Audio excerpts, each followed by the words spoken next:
तो good morning class. आज हम पढ़ेंगे पीटी के बारे में। और पीटी होता है अपना पोटेंशियल ट्रांसफार्मर। पोटेंशियल ट्रांसफार्मर क्या होता है? तो पोटेंशियल ट्रांसफार्मर का काम होता है कि हाई वोल्टेज को मापना। जैसे सीटी काम करता था ना, हाई करंट को मापता था, उसी प्रकार पीटी का काम होता है पोटेंशियल ट्रांसफार्मर, जो कि वोल्टेज को मापता है। वो भी कैसा वोल्टेज रहेगा? हाई वोल्टेज रहेगा। तो जैसा कि कल हमने देखा था, इसमें दो वाइंडिंग होगी, एक प्राइमरी एक सेकेंडरी। तो प्राइमरी वाइंडिंग क्या होगी? आपकी लाइन के समानांतर से जुड़ी होगी, है ना। और इसका वायर कैसा होगा? तो पतला वायर अधिक टर्न होगा। अब जब पतला वायर होगा तो उसका रेजिस्टेंस क्या होगा? हाई होगा। और टर्न ज़्यादा है तो रेजिस्टेंस हाई होगा। लेकिन कंडक्टेंस या फिर जी का मान वहाँ पास क्या होगा? कम होगा। डायग्राम की बात करेंगे तो कुछ ऐसा डायग्राम होगा अपना। ये लाइन है, लाइन से जुड़ा हुआ पहला प्राइमरी वाइंडिंग और सेकेंडरी वाइंडिंग जुड़ी है वोल्ट मीटर से। और वोल्ट मीटर की जो रेंज रहेगी 0 से 110 रहेगी, है ना। उसको कई गुना कम किया जाता है, इसमें रेशियो के हिसाब से निकाल लिया जाता है। ठीक। फिर सेकेंडरी वाइंडिंग की बात करेंगे तो मोटा तार रहेगा, कम टर्न रहेंगे।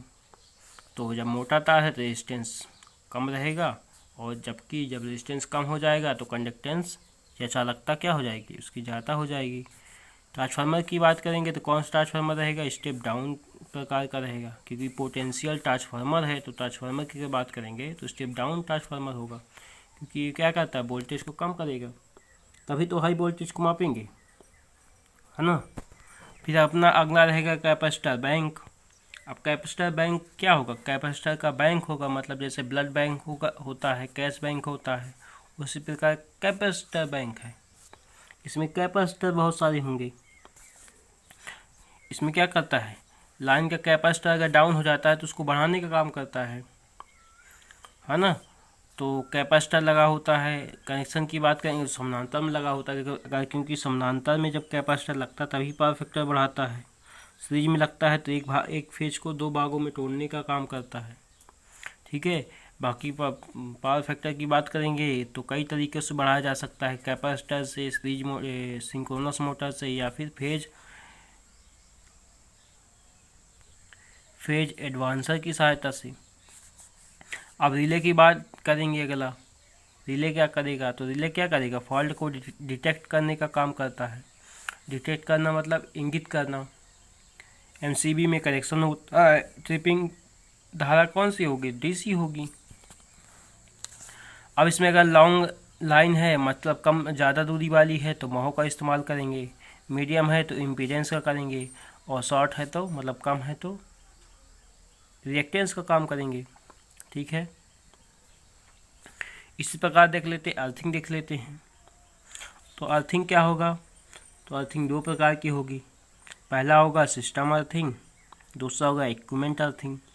सिस्टम अर्थिंग का मतलब होता है जैसे ट्रांसफार्मर में अर्थिंग की होती है, अल्टरनेटर में की होती है ना।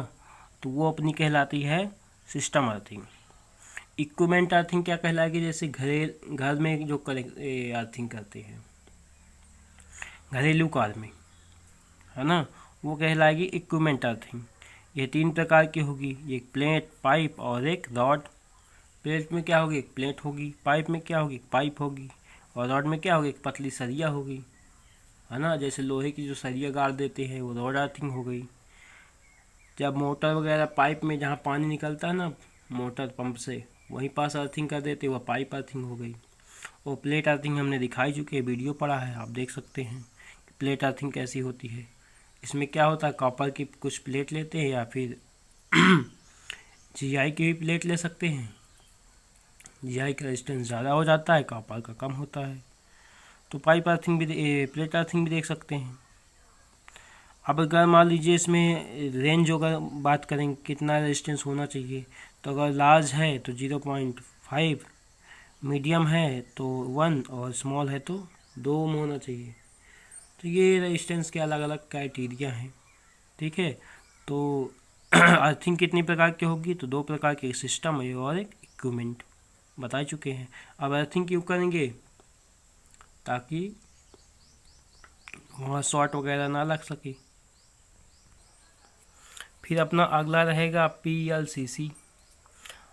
पावर लाइन कैरियर कम्युनिकेशन, संचार स्थापित करने का काम करेगा ये। जैसे मान लीजिए कि अपनी लाइन जा रही है तो करंट तो उसके स्किन से बहने का काम करती है ना, सतह से बहने का काम करती है, लेकिन जो बीच में कोर होती है उस पर अपन संचार बैठा सकते हैं। संचार वाली वायर को आप क्या कर सकते हैं, कम्युनिकेशन जिसके द्वारा होता है, या नेट वाली वायर जो होती है उसको भी आप वहाँ पास क्या कर सकते हैं, इंसुलेट करके बैठा सकते हैं। तो दो काम होंगे, एक तो सप्लाई मिलेगी और दूसरा क्या होगा, अपना संचार को स्थापित कर सकते हैं। जो संचार स्थापित किया जाता है इसी की सहायता से किया जाता है, इसे बोलते हैं पावर लाइन कैरियर कम्युनिकेशन बोलते हैं। फिर अपना अगला रहेगा बस बार। तो बस बार क्या होगी, जिसमें सप्लाई आएगी और उधर से ली जाएगी, है ना, जो कि एल्युमिनियम या फिर कॉपर की बनी होगी। ज़्यादातर कॉपर की ही बनी होती है। अब अगर एल्युमिनियम की बनी है या कॉपर की बनी है तो चालक कैसा होगा, इसका मोटा होगा, क्योंकि रेजिस्टेंस इसको क्या करते हैं, कम रखते हैं। और ज़्यादातर आयताकार में ही होती है क्योंकि क्लैंप फंसाने में आसानी होती है। ठीक है।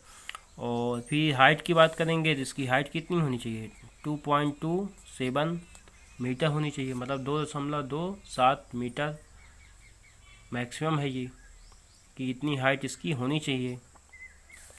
बाकी करंट उसकी बात करेंगे कि एक सेंटीमीटर स्क्वायर में कितनी धारा ले जा सकता है, तो ये 108 ले जा सकता है, जबकि 165 ले जा सकता है ना, कि 1 सेंटीमीटर स्क्वायर के कंडक्टर में कितनी विद्युत धारा ले जा सकता है। तो ये 118 और ये 165, तो कॉपर की ज़्यादा होती है, इसलिए कॉपर का क्या करते हैं, इस्तेमाल करते हैं। ठीक है। तो ये जो टॉपिक था अपना पावर सिस्टम आज से समाप्त हो गया है। कल से पढ़ेंगे हम इलेक्ट्रॉनिक्स क्या होती है। ठीक है, बहुत ही बढ़िया चैप्टर है, थोड़ा इसमें समझने की ज़रूरत है। बाकी पावर सिस्टम में कोई दिक्कत हो तो कमेंट कर सकते हैं। ठीक है।